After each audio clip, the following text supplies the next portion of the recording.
gimana sih caranya mengidentifikasi masalah? Yang pertama ada secara praktis dan secara akademis. Secara praktis itu kondisi yang ada di lapangan sebenarnya. Nah, akademis ini adalah dukungan masalah dari sisi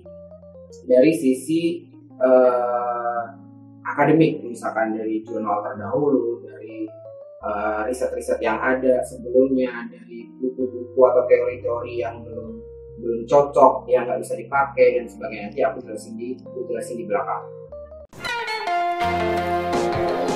Back to San Francisco. Our minds may change.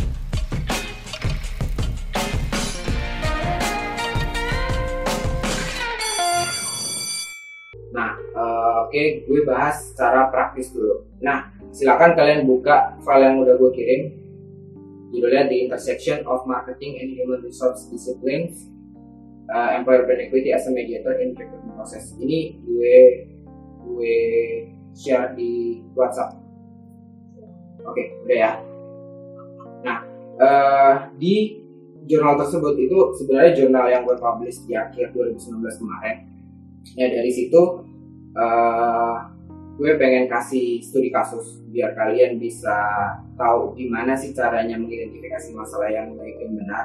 Nah, jurnal ini udah dipublish di international journal, jadi udah melalui tahapan proses revisi beberapa editor beberapa kali dan melewati tahap plagiarism. Jadi kalau untuk studi kasus ini udah valid dan udah proper. Nah, di jurnal tersebut gue ngebahas tentang sebuah perusahaan multinational company di bidang food and beverage, yaitu Starbucks. Nah, mungkin kalian udah pada dengar Starbucks. Jadi Starbucks ini adalah perusahaan kopi internasional yang ada di Indonesia juga. Dan masalahnya itu muncul dari Starbucks itu udah berada pada posisi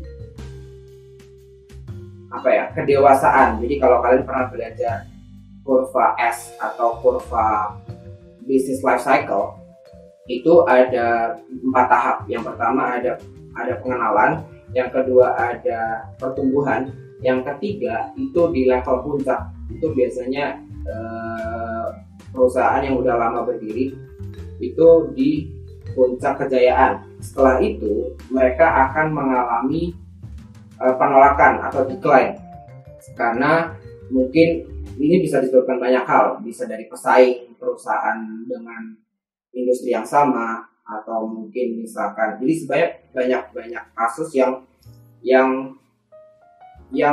menggiring sebuah perusahaan ke level decline, ke tahap decline. Kayak misalkan Nokia sekarang udah nggak ada karena dia udah melewati level puncak kejayaan, dia udah decline sekarang karena udah ada pesaing baru kayak Samsung dan dia nggak melakukan improvement. Nah, Starbucks di sini itu udah cukup lama di dunia food and beverage, dan dia udah masuk ke level kedewasaan atau puncak kejayaan. Kita melihat banyaknya pesaing terutama di Indonesia, kayak mungkin di sebelah rumah kalian aja sekarang udah ada cafe shop, even itu kecil, dan itu juga mungkin menjadi ancaman untuk Starbucks, even itu kecil, karena mungkin orang sekarang lebih maunya ke coffee shop yang lebih dekat kayak gitu, kecuali yang misalkan Starbucks Edit gitu. Nah, masalahnya di mana? Tugasnya Starbucks itu bukan lagi ngenalin produknya, karena everybody know Starbucks dan everybody udah pernah ngerasain dan nyobain Starbucks dan itu enak. Posisi Starbucks udah bukan lagi mengembangkan ke level selanjutnya, tapi dia mempertahankan posisi puncak kejayaannya dia. Nah, itu yang jadi problem masalah di jurnal penelitian ini. Sekarang gini, kalian misalkan dengar Google, itu perusahaan Google, apa yang ada di pikiran kalian? Nah, mungkin yang pertama Google adalah perusahaan multinational company, terus kerjanya nyantai, bisa sambil duduk di lantai kan, dia pakai apa, bin sofa kayak gitu-gitu, terus anak-anaknya trendy. Jadi kan ketika ada image seperti itu, seseorang akan, wah gue mau nih ke perusahaan, melamar ke perusahaan Google. Nah itu yang dibutuhkan Starbucks. Nah Starbucks ini butuh gimana caranya memperkenalkan Starbucks ini ke kandidat yang ada di luar sana, di luaran Starbucks, untuk menarik kandidat-kandidat yang paling potensi untuk bisa gabung di perusahaan Starbucks, untuk bisa melamar di perusahaan Starbucks. Karena dengan dia memilih kandidat yang terbaik dari semua yang ada, itu dia akan bisa sustain, dia mungkin bisa kembangin produknya, mungkin dia bisa bikin varian-varian baru, mungkin dia bisa bikin improvement lain dari segi bisnis yang ada, seperti itu. Jadi tugas Starbucks adalah mencari sebanyak-banyaknya kandidat di luar sana untuk mendapatkan kandidat yang potensial, yang sangat potensial untuk mengisi kekosongan-kekosongan yang ada, untuk mengisi posisi-posisi yang cukup riskan di perusahaan dia. Nah itu dari segi praktis. Oke. Nah jadi masalah di sini adalah gimana caranya Starbucks menarik seseorang untuk melamar di perusahaan dia. Nah itu dari segi praktis. Oke, sekarang kita next ke segi akademis. Nah dari segi akademis itu kalian bisa melakukan yang namanya, yang gue sebut tadi, preliminary research, di mana kalian mencari penelitian terdahulu yang berhubungan dan yang memiliki topik yang sama dengan penelitian kalian. Oke, gue tadi masalahnya adalah gimana caranya Starbucks melakukan menarik kandidat potensial. Jadi gue cari primary research-nya dengan tema yang sama. Mungkin nggak harus di Starbucks, atau mungkin nggak juga harus di industri yang sama. Jadi kalian bisa cari penelitian terdahulu itu, kalian usahakan dulu ke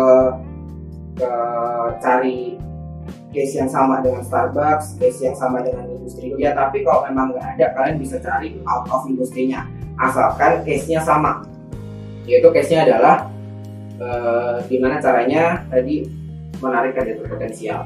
Nah di jurnal sebelumnya gue nemuin bahwa ada beberapa penelitian terdahulu itu yang tidak bisa menganalisis,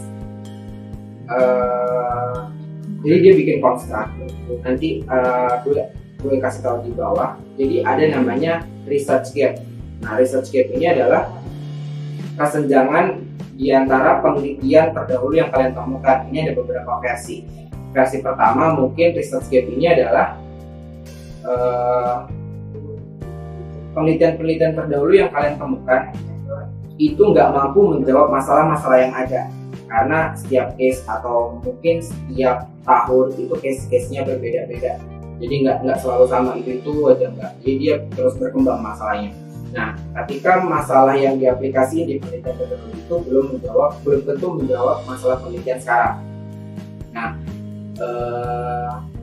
makanya di penelitian terdahulu yang gue temuin, penelitian tersebut itu belum menjawab masalah yang gue pakai, karena kan gue pakainya multinational company. Nah kebanyakan penelitian terdahulu gue ini yang sama dengan intention to apply membahasnya small size company, jadi kayak under 100 employees kayak gitu-gitu. Nah jadi masalahnya adalah gimana caranya kerangka yang ada dalam penelitian terdahulu yang udah gue temuin itu apakah dia mampu untuk diaplikasikan ke multinational company, karena ya case-nya tentu aja berbeda gitu, karena persaingan industri small size company sama multinational company yang ada di berbagai negara dengan mungkin karakteristik konsumen yang berbeda, itu akan jadi masalah. So, jadi ketika kalian nemuin research gap, kalian bisa ambil itu sebagai landasan penelitian kalian. Nah, nanti ada versi research gap lagi di belakang. Nah, yang gue jelasin nanti setelah ini. Nah, ini adalah kerangka penelitian yang gue temuin di jurnal terdahulu. Jadi gue nggak bikin variabel-variabel ini sendiri. Dan even itu hubungannya antara product brand dengan intention to apply ini udah ada di penelitian terdahulu. Jadi gue tinggal gabungin hubungan-hubungan yang ada, variabel-variabel yang ada, gue jadiin kerangka untuk gue pakai di penelitian gue. Nah, karena ketika kalian ngebikin variabel sendiri, ngebikin hipotesa sendiri tanpa adanya dukungan, itu nggak akan valid dan nggak akan bisa dipertanggungjawabkan di sidang skripsi nanti kalian. Nah, so that's why kenapa preliminary research atau mencari penelitian terdahulu itu sangat diperlukan sebelum kalian menentukan judul. Oke, jadi jangan buru-buru tentuin judul. Nah, tentuin dulu masalahnya, variabel Y-nya apa, dan setelah itu kalian cari jurnal terdahulu yang sama dengan variabel Y tadi. Misalkan kalau di sini kan intention to apply, minat seseorang untuk melamar sebuah pekerjaan. Nah, gue cari jurnal terdahulu yang sama, yang ngebahas tentang intention to apply. Jadi gue nemuin beberapa kerangka variabel X dan variabel lainnya untuk bisa gue pakai di penelitian gue, gitu. Nah, sekarang kita ngomongin tentang gimana sih caranya mencari dukungan masalah. Yang pertama itu ada dari segi praktis, kalian prasurvei. Nah, step ini kalian bisa lakukan setelah kalian udah menemukan masalah yang sebenarnya.